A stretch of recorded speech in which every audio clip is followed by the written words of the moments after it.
Hello students, next हम देखेंगे example number 7। बहुत ही शानदार एग्जाम्पल है और इम्पोर्टेंट है मेरे हिसाब से। ठीक है, मोस्ट है ये थोड़ा सा, आप इसको फोकस करना। इस टाइप के और भी क्वेश्चंस मिलेंगे आप। देखो, consider the experiment of tossing a coin. एक आपने कॉइन टॉस करना है, ठीक है, किया। कॉइन टॉस, आपने इसे कॉइन लिया, मान लो मैं ले लेता हूँ यहाँ पे। कॉइन टॉस किया आपने, ठीक है।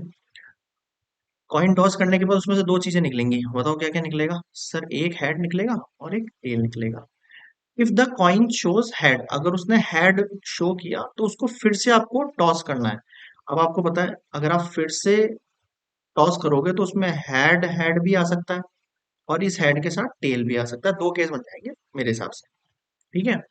And but if show tail, अगर वो टेल शो करता है देन थ्रो अ डाई। फिर आप एक डाई थ्रो करो। अब डाई कैसे थ्रो करोगे? इस टेल के साथ अगर डाई थ्रो किया तो 1 आ सकता है, 2 भी आ सकता है, 3 भी आ सकता है, 4 भी आ सकता है, 5 भी आ सकता है और 6 भी आ सकता है। ठीक है सर, ये कुछ केसेस बन सकते हैं यहाँ पे।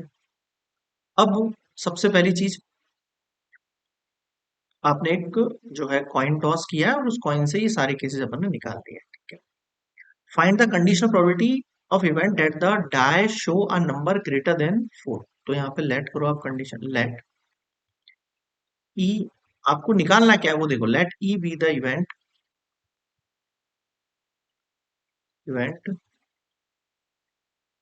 The die shows a number greater than 4 and F be the event that there is at least one tail। ठीक है, ये आपने लेट कर लिया। देखो, ई जो है वो die shows a number greater than 4, ये आपको निकालना है, ठीक है। लेकिन ये बोल रहा है उससे पहले एफ वाले केस में एटलीस्ट वन टेल होना चाहिए, उसमें ये बोल रहा है, ठीक है। तो सबसे पहले ई वाला केस देखो आप। ई वाले के मैं नंबर ऑफ इवेंट्स लिख रहा हूँ सारे। The die show a number greater than 4। क्या बोला इसने? A die shows a number greater than 4। मतलब कि आपको क्या, अ डाई, ऐसे डाई बताओ जो नंबर ग्रेटर देन 4 शो करता हो। तो चार से बड़े नंबर तो मेरे पास 5 है और 6 है, तो टेल T5 और T6, दो ही केसेस बनेंगे मेरे पास। और F क्या बनेगा? सर F मेरे पास, F में क्या बोल रहा है? There is at least one tail, कम से कम एक टेल होना चाहिए। अब कम से कम एक टेल के लिए सर एक तो ये है हेड टेल, फिर ये सारे हैं। कम से कम एक टेल चाहिए इसको, ठीक है, तो वो इसी के अंदर है, हेड टेल में। और उसके अलावा T1, T2, T3, T4, T5 और T6। बताओ समझ में आया क्या? हाँ सर, ये तो समझ में आ गया। अब मेरी बात ध्यान से सुनो, अब इंपॉर्टेंट है। अब मैं आपको क्या बता रहा हूँ इसकी प्रोबेबिलिटी। मान लो एक कॉइन टॉस किया आपने तो दो प्रोबेबिलिटी निकलती है। तो सर एक कॉइन के कितने पार्ट हो रहे हैं? दो पार्ट हो रहे हैं। तो इसकी प्रोबेबिलिटी 1/2, इसकी प्रोबेबिलिटी 1/2। यह तक समझ में आया? ठीक है। अब हाफ के आपको दो पार्ट करने हैं। प्रोबेबिलिटी समझा रहा हूँ, प्रोबेबिलिटी 50-50% बढ़ती है। अगर तीन लोगों में बांटनी है तो तीनों में बराबर बटेगी। चार लोगों में बांटनी है तो 25-25-25-25 बराबर बटेगी। एक कॉइन के दो पार्ट करे तो हाफ हाफ ही तो होंगे। हाफ के दो पार्ट करोगे आप तो प्रोबेबिलिटी क्या होगी दोनों की? सर 1/4 और 1/4। ये समझ में आता है ये वाला फंडा आपको प्रोबेबिलिटी का? कि सर एक के आपको दो पार्ट करना है, 50% डिवाइड करना है, तो 1/4 होगा। तो इस हाफ के आपको कितने पार्ट डिवाइड करने हैं? 6 पार्ट डिवाइड करना है। कितने डिवाइड करना है? देखो मैंने क्या किया इस केस में, इस हाफ को हाफ से डिवाइड कर दिया, या हाफ को हाफ से मल्टीप्लाई कर दिया, ऐसे समझ लो। इस हाफ को अगर मैं 2 से डिवाइड करूंगा तो 1/4 निकलेगा। इस हाफ को कितने पार्ट में डिवाइड करना है? मुझे 6 पार्ट में डिवाइड करना है। तो 1/2 को मुझे किससे डिवाइड करना है? 6 से। ऐसे करना है, इस 6 को इससे मल्टीप्लाई करूंगा, 1/12 निकल के आएगा। यानी इसकी प्रोबेबिलिटी 1/12, इसकी प्रोबेबिलिटी 1/12, इसकी प्रोबेबिलिटी 1/12, इसकी प्रोबेबिलिटी 1/12, इसकी प्रोबेबिलिटी 1/12, इसकी प्रोबेबिलिटी 1/12। ये ही है सबसे इंपॉर्टेंट, कि आपको प्रोबेबिलिटी डिवाइड करना आनी चाहिए।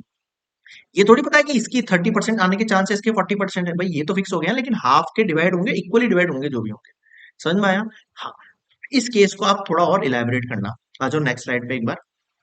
अगर आपको प्रोबेबिलिटी ऑफ ई निकालनी है तो एक्चुअल में आपको प्रोबेबिलिटी ऑफ सबसे पहले T5 निकालनी पड़ेगी, उसके साथ प्रोबेबिलिटी ऐड करना पड़ेगा T6 को।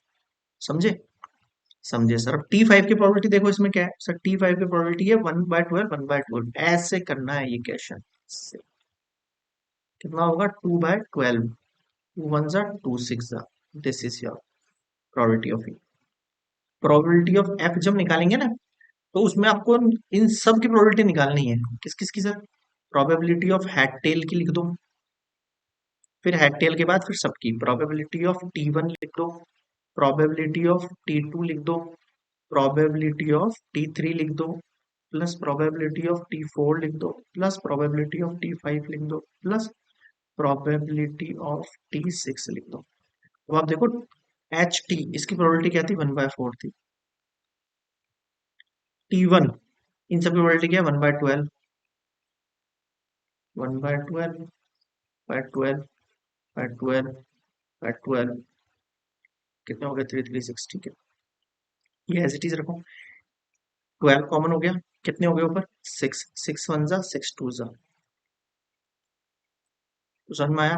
हाँ सर आया। अब देखो सिंपल तरीका है, ये 1/4 है और ये हाफ है, दोनों को मिलाओगे 3/4 होता है। चाहो तो एलसीएम ले लो आप, तो समझ में आया? हाँ सर, प्रोबेबिलिटी ऑफ एफ निकल गई, ठीक है निकल गई। अब एक और इंपॉर्टेंट चीज, ई और एफ में इंटरसेक्शन पार्ट निकालना है आपको एक, है ना? तो ई और एफ में कॉमन क्या है, ई और एफ में कॉमन क्या है सर, ये दोनों कॉमन है, ठीक है।